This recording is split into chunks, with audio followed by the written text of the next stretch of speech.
Olá, crianças! A nossa história hoje está escrita em 1 Samuel, dos capítulos 8 até o 15.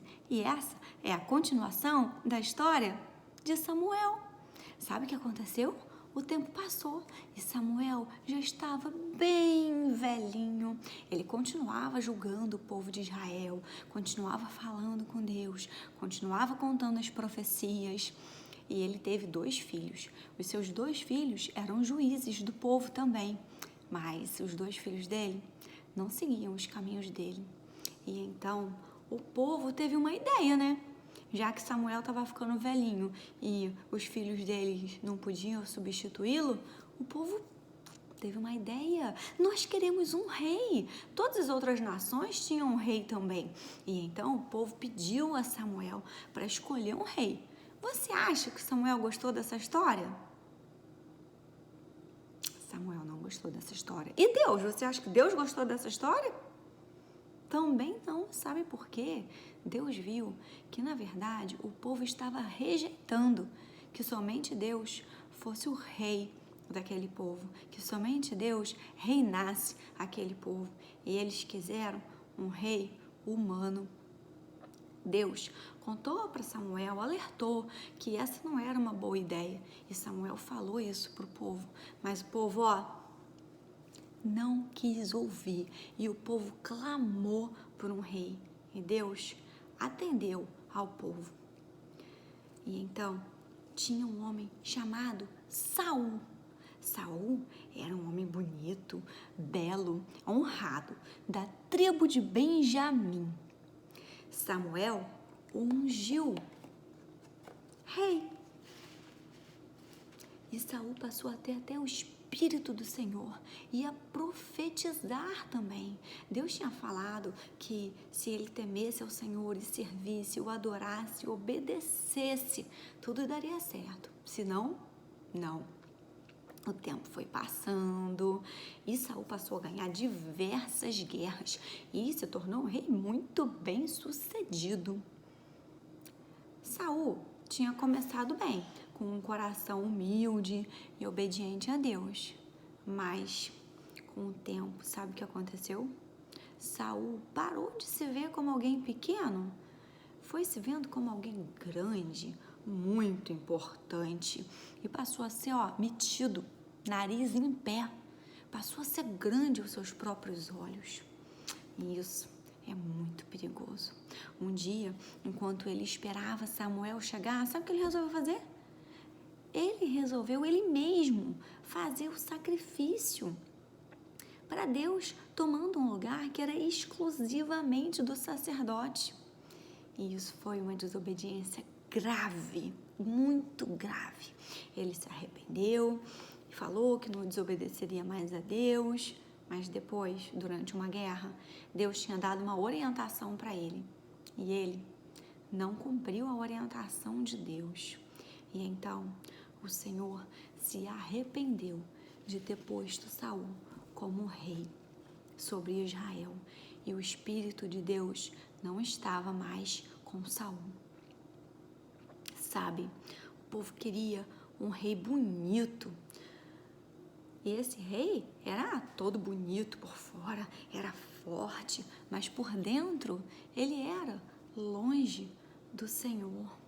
Como é que a gente pode ser bonito por fora, hein? Inclusive, vou ficar mais bonita aqui, por fora. A gente pode ser bonita por fora com essas coisas, né? Assim, que os nossos olhos veem. Mas Deus, não enxerga a gente assim, não. Não mesmo.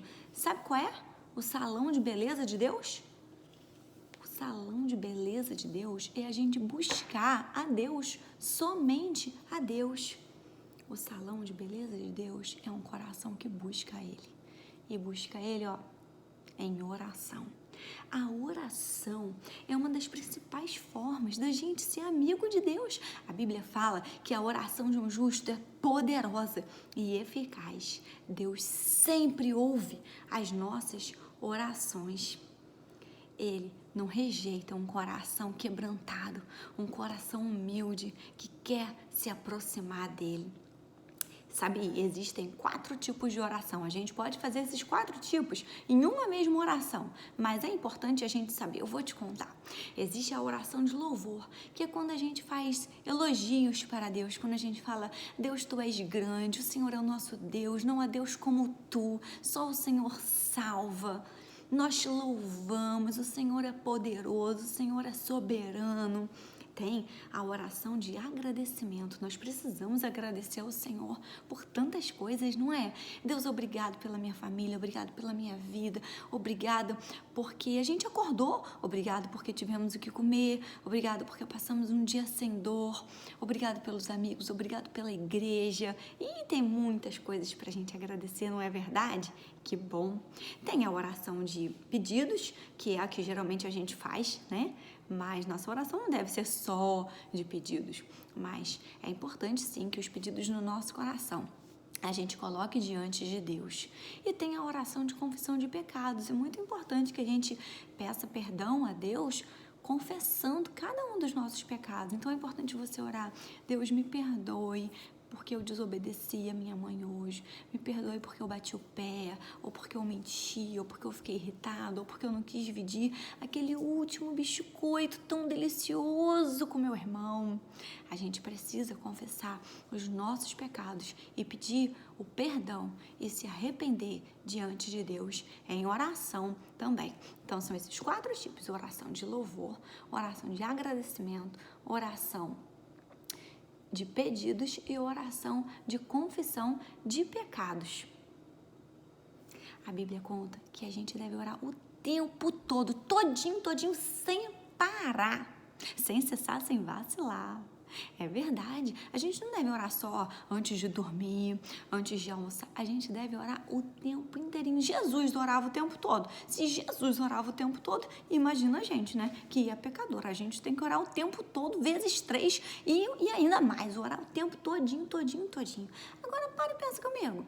Quando você está com seu melhor amigo, você não conversa com ele o tempo inteiro e até fica com sede de tanto conversar e até fica sem assunto e você inventa um assunto, mas você conversa com seu melhor amigo?